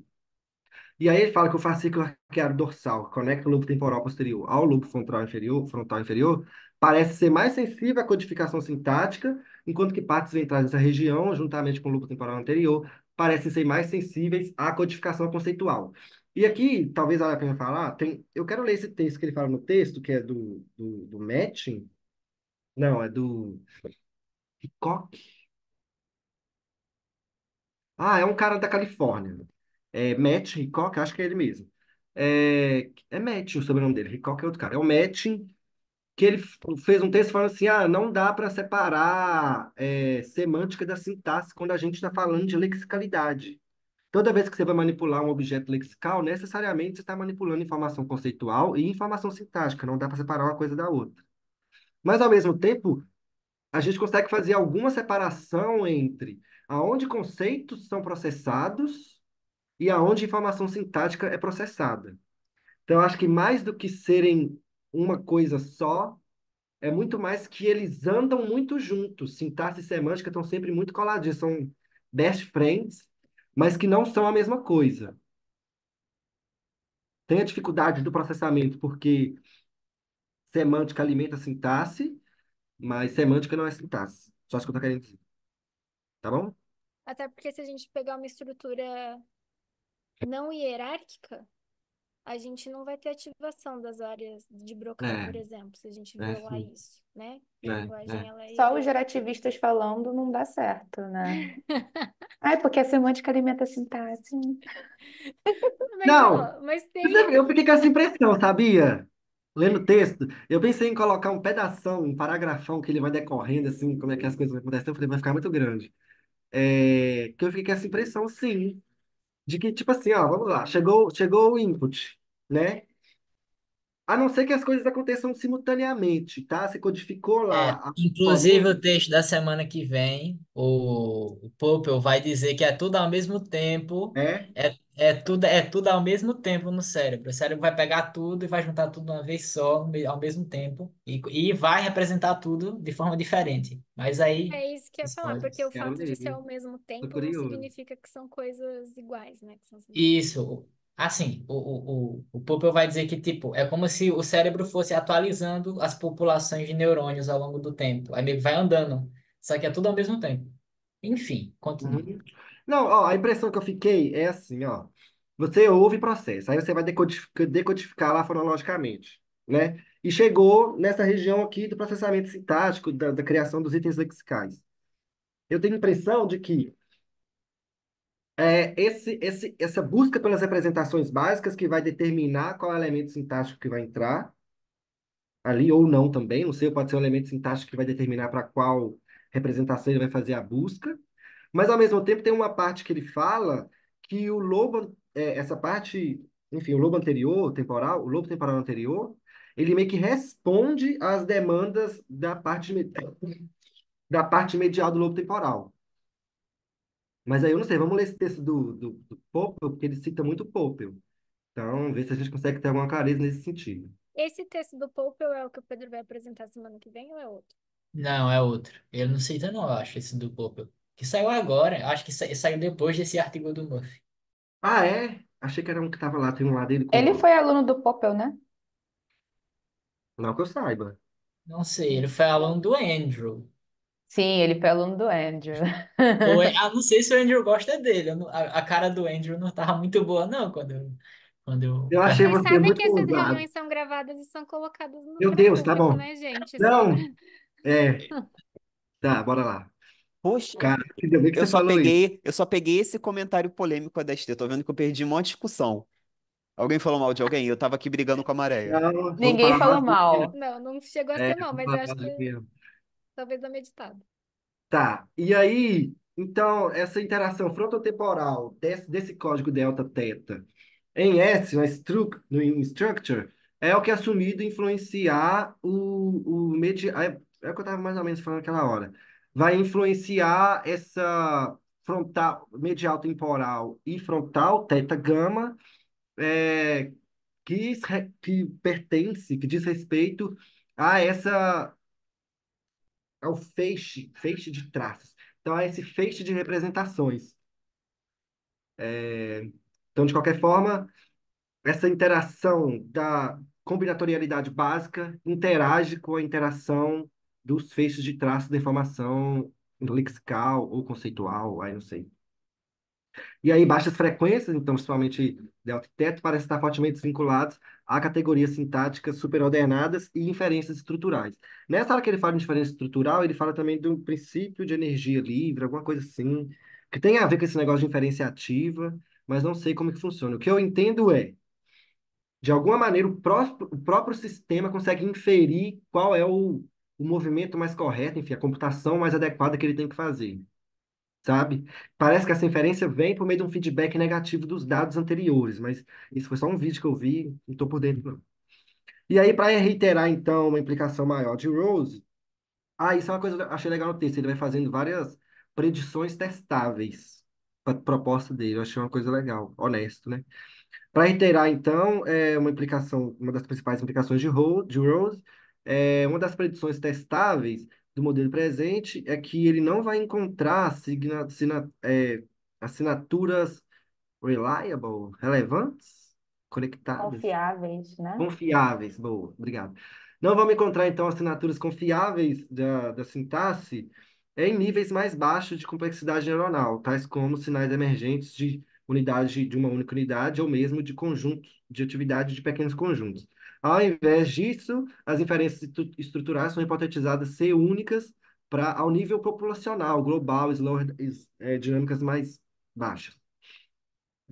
Que era o que eu estava falando antes, eu acho. Tá, e aí mapeando então ué, de operações para estrutura. Múltiplos agrupamentos. Ah, eu achei isso muito legal. É, eu não sei se está aqui, porque eu acho que eu lembrei desse desenho. Desse desenho aqui, ó. Tá, vocês conseguem ver meu cursor? Eu lembrei muito dessa imagem. Delta, gama, A beta. gente Sim. consegue. Sim.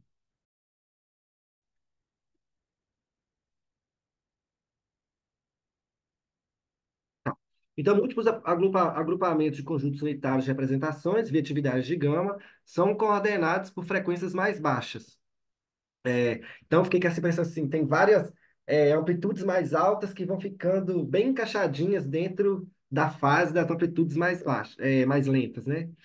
E aí, esse modelo, então, ele coloca que interações delta-teta são parte de um sintaxe mais geral, um processo de categorização que não é único para o nível da palavra, e aplicando também, então, para de objetos lexicais à frase. Algumas interações de baixa frequência, especificamente na gama delta e teta, formam as bases para se inferir o que é S, né, esse structure. Frequências mais altas relacionam motivação e agrupamento de representações e é mais local, isso é uma coisa que eu já tinha falado antes, enquanto que frequências mais baixas relacionam com a composição estrutural e integração de informação, mais global. E aí, não sei se fica implícito, é, essa coisa das representações, ela é feita bottom-up, de baixo para cima, enquanto que essa coisa das frequências mais baixas é feita de cima para baixo. E eu acho que eles meio que se encontram, mas vai havendo uma convergência entre esse top-down, bottom-up aí na formação dessas estruturas. E aí, então, As só para colocar mais uma coisa aqui, essas frequências que são mais altas, né, que são as mais rapidinhas, né, no caso, elas aham, são muito específicas da tarefa. Mas essas que são globais, que normalmente é a delta e a alfa, elas estão sempre ocorrendo, o tempo sim, todo, sim, dormindo ou acordada. Mas aí quando tem essa tarefa específica, né, essa coisa específica da sintaxe, aí vem a mais alta e entra lá dentro da maiorzinha, né? obrigado, boa. Valeu, Diana. E aí, mapeando então da estrutura para o encoding. Essas oscilações viajantes, né? Elas servem como transferidoras de informação através do córtex, então diferentes. E eu fiquei pensando muito mais como uma sincronização de diferentes áreas.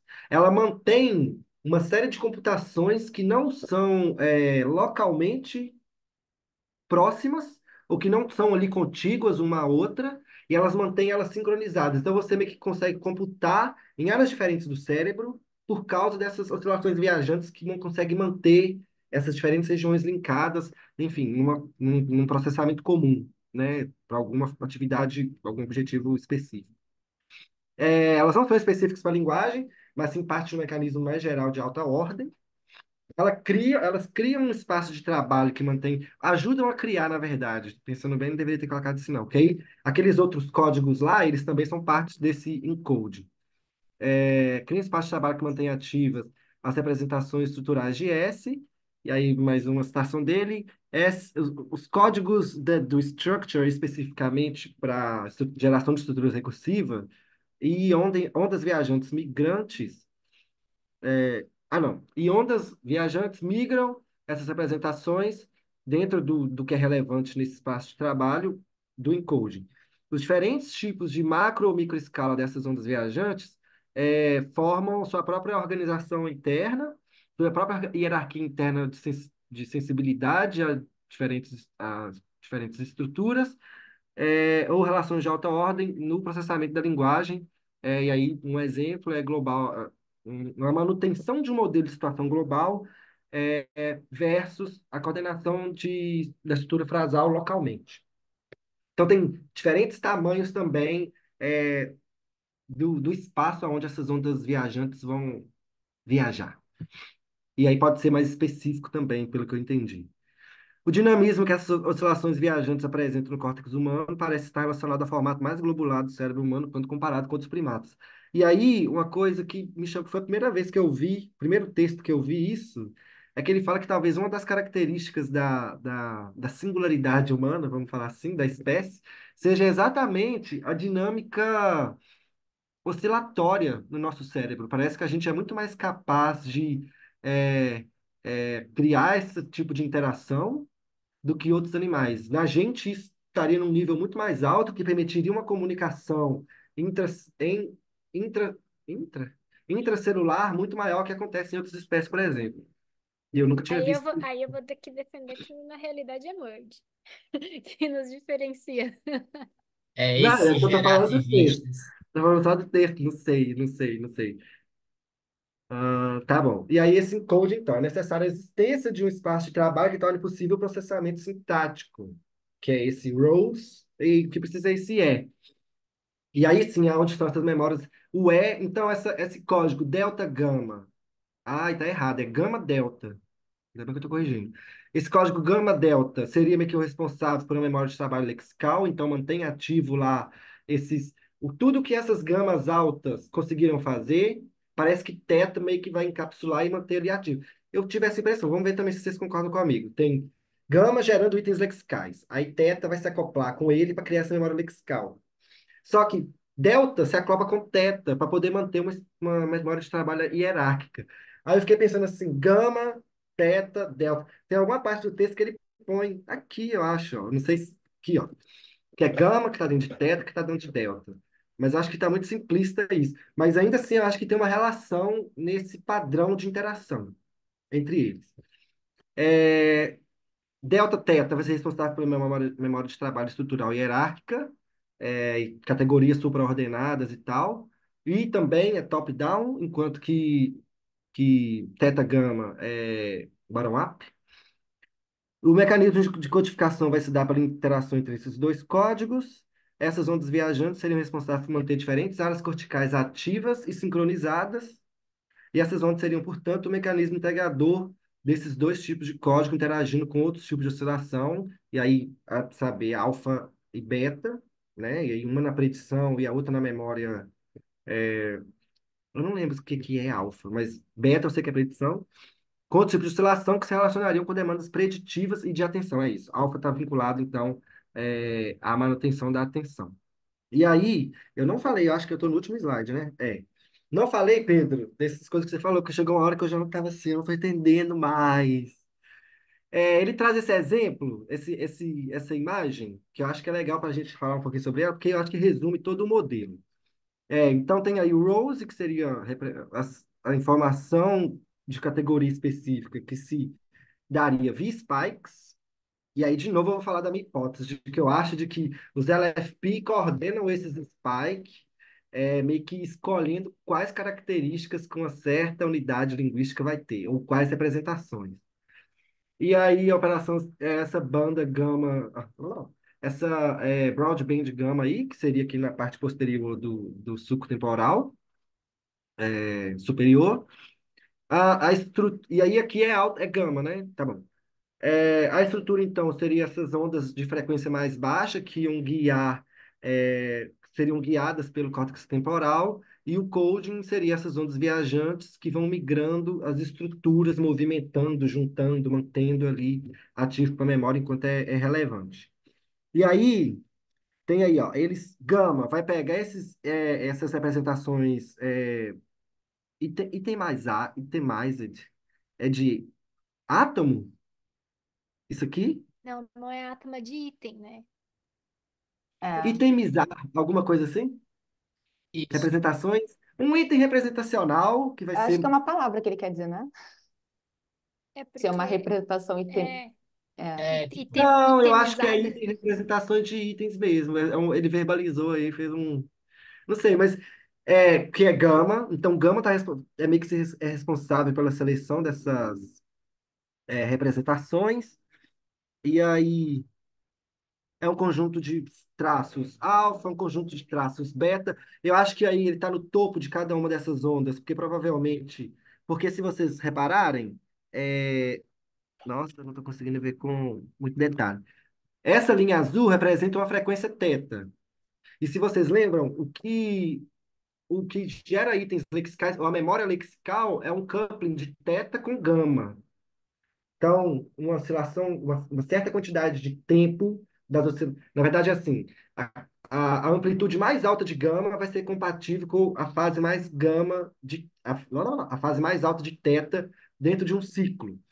Então, é como se todos esses traços, essas informações representacionais que gama adquire, entrassem dentro de cada um desses ciclos aqui, ou melhor, dentro de cada um desses picos.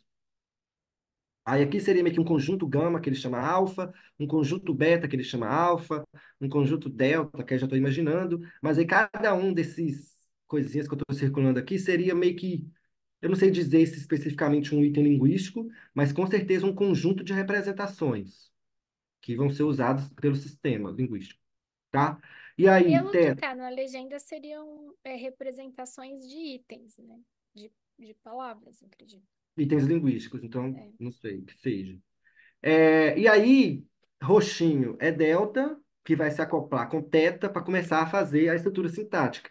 E aí tem esse acoplamento de delta-teta, que é o responsável pelo merge, tá?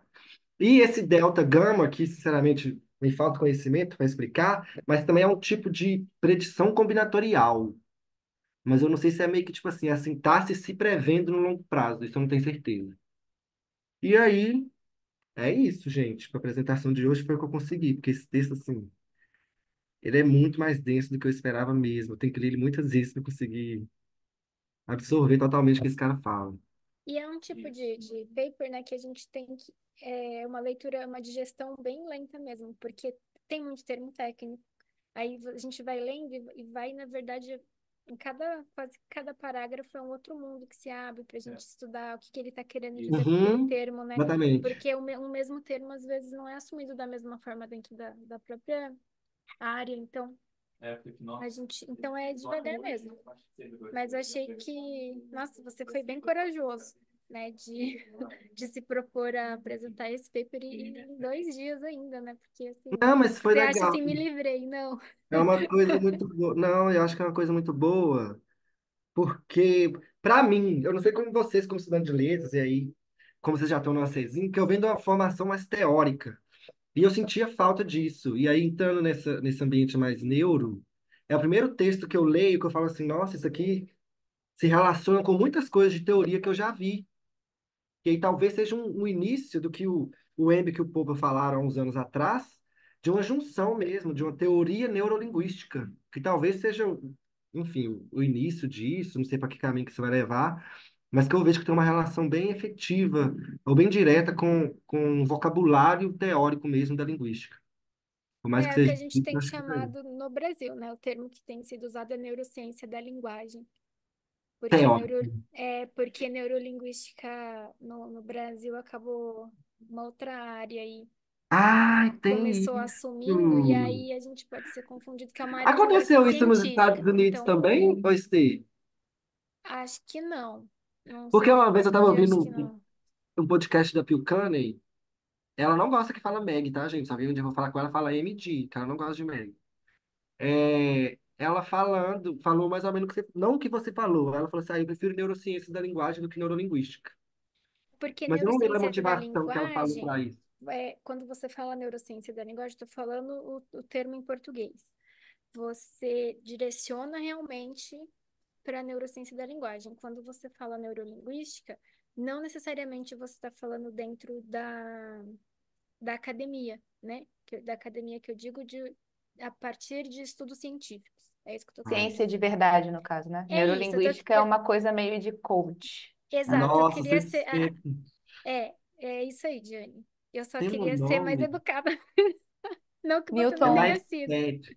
Newton, sua apresentação hoje ajudou muito, não só hoje, né? Na outra também, ajudou muito a entender, tipo, Porque assim, eu tenho, parabéns e muito obrigada. mas eu tenho plena consciência que assim, eu acho que se eu falei de 30, 40% do assunto do texto, eu tô sendo bonzinho comigo, que eu deixei muita coisa de fora. Mas Mas acho faz que é isso. parte, é O muito denso, você trouxe básico muita coisa. eu acho que eu consegui passar. O básico. Conseguiu sim, Ah, Mas foi conseguiu muito sim. bom, é foi muito bom. hermético, é um texto muito hermético. E aí, se você não tiver por dentro, você pena. Mas é isso, Até quem tá por dentro. É, foi legal e agradeço a vocês pelos comentários, foram muito bons. Me ajudaram realmente, é um feedback que vai reassentando as coisas aqui e acaba ficando mais tranquilo, mais fácil de entender essas coisas. Então, obrigado também, tá bom? Aí, ó. Então, eu acho que você já consegue encerrar a gravação. Vou encerrar. Eu, antes das 4 horas. Antes das Ele tá de mau 4, humor porque perdeu pra Maréia. é, e aí eu tenho um recado, na verdade, um pedido. A gente precisa de alguém para fazer a